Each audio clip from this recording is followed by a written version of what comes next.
సమాజంలో స్వేచ్ఛ సౌభ్రాతృత్వాలను నింపిన బాబాసాహెబ్ డాక్టర్ బిఆర్ అంబేద్కర్ ఆశయాలను స్ఫూర్తిగా తీసుకుని ప్రతి ఒక్కరూ భారత రాజ్యాంగ పరిరక్షణలో భాగస్వాములు కావాలని తిమ్మాపురం గ్రామ sarpanch YCP state executive council సభ్యులు బెజవాడ సత్యనారాయణ వైసీపీ ఎస్సీసీఎల్ జిల్లా ఉపాధ్యక్షులు చిల్లి దేవరాజు పిలుపునిచ్చారు. భారత రాజ్యాంగ దినోత్సవం పురస్కరించుకుని మాజీ మంత్రి వైసీపీ ఉత్తరాంధ్ర జిల్లాల రీజనల్ కోఆర్డినేటర్ కురసాల కన్నబాబు ఆదేశాల మేరకు మండల ఎస్సీసీఎల్ అధ్యక్షులు ఓబా శ్రీను ఆధ్వర్యంలో కాకినాడ రోడ్ల మండలం రమణిపేట వైద్యనగర్లో కురసాల కన్నబాబు క్యాంపు కార్యాలయంలో భారత రాజ్యాంగ నిర్మాత బాబాసాహెబ్ డాక్టర్ బిఆర్ అంబేద్కర్ చిత్రపటానికి పూలమాలలు వేసి నివాళులర్పించారు. ఈ కార్యక్రమానికి కాకినాడ రూరల్ జడ్పీటీసీ నురుకుర్తి రామకృష్ణ ముఖ్య అతిథిగా పాల్గొని అంబేద్కర్ చిత్రపటానికి నివాళులర్పించి భారత రాజ్యాంగ విశిష్టతను తెలియజేశారు. ఈ సందర్భంగా వైసీపీ ఎస్సీసీఎల్ జిల్లా ఉపాధ్యక్షులు చిల్లి దేవరాజు, తిమ్మాపురం గ్రామ సర్పంచ్ మరియు వైసీపీ స్టేట్ ఎగ్జిక్యూటివ్ కౌన్సిల్ సభ్యులు బెజవాడ సత్యనారాయణ మాట్లాడుతూ సమాజంలో అసమానతలను తొలగిస్తూ అంబేద్కర్ రచించిన పటిష్టమైన రాజ్యాంగం ఇతర దేశాలకు సైతం ఆదర్శప్రాయంగా నిలిచిందని కొనియాడారు.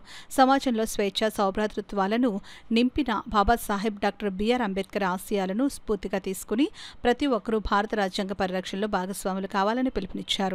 ఈ కార్యక్రమంలో YSRCP rural TUC president Palivela Vijay Kumar, YCP రాష్ట్ర మహిళా విభాగం ప్రధాన కార్యదర్శి జమ్మలమడక నాగమణి, నియోజకవర్గం వాలంటీర్ల విభాగం అధ్యక్షులు ఎం కృష్ణంరాజు, మండల వాలంటీర్ల విభాగం అధ్యక్షులు పెనుమాల ధర్మారావు, ఎస్సీసీఎల్ నాయకులు వరసాల జాన్ ప్రభాకర్, గుండుపిల్లి శ్రీచంద్ర, సర్పవరం ఎస్సీసీఎల్ నాయకులు సవర్పు చిట్టుబాబు, సంగాడు మోషే, మండల మహిళా అధ్యక్షురాలు Nallarani, Karri Chakradhar, Bali Bhuvaneswari, Karri Lakshmi, Kolluboyina Bhavani, Teragati Lakshmi, Kothapalli Girish, social media president Munjarapu Suryakiran, Abhishek Reddy, R Satyavathi, Nalli Venkataramana, Devarapalli Suresh తదితరులు పాల్గొన్నారు. శూద్రులు కాదు, అందరూ మనుషులే, అందరూ బ్రహ్మ యొక్క తలలోంచి కాదు, కాళ్ళలోంచి కాదు, చేతుల నుంచి కడుపులో అమ్మ కడుపు నుంచి వస్తారని రాజ్యాంగం రాసిన అంబేద్కర్ గారు అందరికీ రాజ్యాంగాన్ని పొందుపరిస్తే ఈ ఒకప్పుడు శూద్రులుగా ఉన్నటువంటి ఇప్పుడు అసెంబ్లీలో కూర్చొని పార్లమెంట్లో కూర్చున్నటువంటి మాట్లాడుతున్న మన కాపులు కానీ రెడ్లు కానీ చౌదరులు కానీ వీళ్ళందరూ కూడా శూద్రుల నుంచి బయటకు రావడానికి, వీళ్ళ అసెంబ్లీలోకి వెళ్ళడానికి, వాళ్ళ కులాల గురించి మాట్లాడడానికి, వాళ్ళ ఆర్థిక స్థిరపడడానికి, రాజకీయ ఎదగడానికి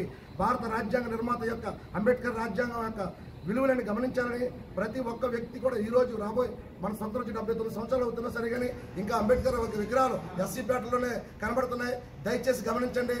అందుకనే ఈ రోజు మేము వైఎస్ఆర్ ప్రభుత్వంలో ఎందుకు ఉన్నామంటే జగన్మోహన్ రెడ్డి గారు ఒకటే చెప్పాడు, అన్ని కులాల్లో పేదలు ఉన్నారు, దారిద్ర్యరేఖ దిగునున్న వాళ్ళందరికీ ఎలాగైతే ప్రభుత్వం యొక్క రేషన్స్ ఎలాగ అందుతున్నాయో అలాగే పేదవాళ్ళందరికీ ఒక రకమైన కష్టాలు తేలంటే ప్రతి ఒక్కరికి డబ్బులు వేయాలని అకౌంట్లో డబ్బులు వేస్తే ఆ రోజు జగన్మోహన్ రెడ్డి గారు ప్రభుత్వాన్ని అందరూ ఏమన్నారంటే జగన్మోహన్ రెడ్డి జేబులో డబ్బులు అని అడిగారు. ఈ రోజు వచ్చిన కూటమి ప్రభుత్వం ఎంత భయంకరంగా ప్రవర్తిస్తుందంటే కులాలను విభజించి మతాలను విభజించి అనేక కోణాలు వాడుకుంటూ ఆ ఆధిపత్యం చేస్తున్నారు. ఒక ముఖ్యమంత్రి మాత్రమే చాపరు ఉండాలి. ఇవాళ ఉప ముఖ్యమంత్రి గారికి చాపరు, లోకేష్ గారికి చాపరు, జగన్మోహన్ రెడ్డి గారికి అయ్యే ఖర్చు నెలకు లెక్కితే 70 కోట్లు లెక్కెడితే వీళ్ళ ముగ్గురికి 240 కోట్లు ఖర్చు అవుతుంది. అది ఎక్కడి నుంచి వస్తుంది? డబ్బు లేదని చెప్తున్నారు చంద్రబాబు నాయుడు గారు. దయచేసి ఎందుకు గమనించాలంటే ప్రభుత్వాన్ని విమర్శించాలని కాదు, రాజ్యాంగం ఏర్పడిన దినోత్సవాన్ని ఈ దేశం అంతా జరుపుకుంటుంది కాబట్టి ప్రతి ఒక్కరు రాజ్యాంగానికి అనుకుగా, ప్రతి ఒక్కరు అంబేద్కర్ యొక్క నినాదానికి అనుకుగా మనకు వచ్చినటువంటి ఈ పదవి ఎక్కడి నుంచి వచ్చింది, మనకి వచ్చిన అధికారం ఎక్కడి నుంచి వచ్చింది, కేవలం రాజ్యాంగ నిర్మాత అంబేద్కర్ రాసిన రాజ్యాంగం వల్ల మాత్రమే వచ్చిందని ప్రతి ఒక్క కులంలో ఈ రోజు ఎస్సీబీసీ మైనార్టీలుగా పిలువడుతున్న ప్రతి ఒక్కరు కూడా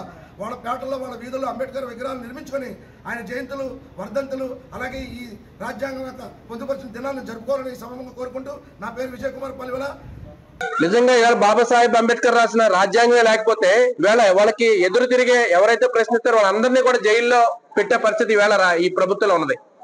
ఈవేళ అందరూ కూడా ఇంత స్వేచ్ఛగా రాజ్యాంగంలో ఉన్నటువంటి అంశాలని పుచ్చుకొని వాళ్ళు పెట్టే తప్పుడు కేసులన్నింటినీ కూడా ఈవేళ కోర్టులు తప్పుదో పట్టిస్తూ ఉంటే అది బాబాసాహెబ్ అంబేద్కర్ ఇచ్చినటువంటి రాజ్యాంగంలోని ముఖ్య అంశాలు. కాబట్టి మా గౌరవ ముఖ్యమంత్రి, మాజీ ముఖ్యమంత్రి, వైఎస్ఆర్ పార్టీ అధినేతలు జగన్మోహన్ రెడ్డి గారు అటువంటి మహోన్నత వ్యక్తికి విజయవాడ నడిబొడ్డులో 150 అడుగుల ఒక మహా విగ్రహాన్ని, అంబేద్కర్ గారి విగ్రహాన్ని నిర్మించి మా వైఎస్ఆర్ పార్టీ అదేవిధంగా జగన్మోహన్ రెడ్డి గారు రాజ్యాంగం నిర్మించినటువంటి అంబేద్కర్ పట్ల అంత శ్రద్ధతో ఆయన విగ్రహాన్ని నిర్మిస్తే ప్రస్తుతం కూటమి ప్రభుత్వం నిర్లక్ష్యం చేసిన వాళ్ళు విజయవాడలో అటువంటి మహాన్నత వ్యక్తి ఉన్నటువంటి అంబేద్కర్ వనాన్ని, స్మృతి వనాన్ని కనీసం మెయింటెనెన్స్ లేకుండా అంటే ఇక్కడ జగన్మోహన్ రెడ్డి గారు నిర్మించారు, దాన్ని మనం ఏం చేయకూడదు, అది తప్పండి.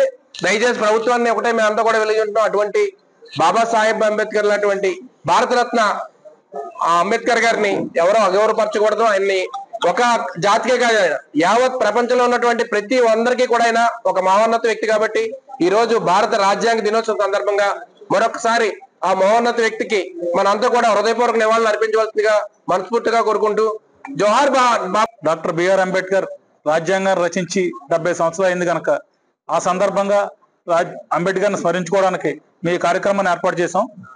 అయితే అంబేద్కర్ అనే వ్యక్తి లేకపోతే మా దళితులకి బ్రతకడానికి ఏ రకమైన మార్గం లేదు. ఈ రోజు మేము తెల్లబట్టలేసి తిరుగుతున్నాం, మాకు ఉద్యోగాలు వస్తున్నాయి, మేము ఆర్థికంగా అభివృద్ధి చెందాం, మేము చదువుకుంటున్నాం అంటే అంబేద్కర్ రాసిన రాజ్యాంగం వల్లే. అంబేద్కర్ లేకపోతే మేము లేము.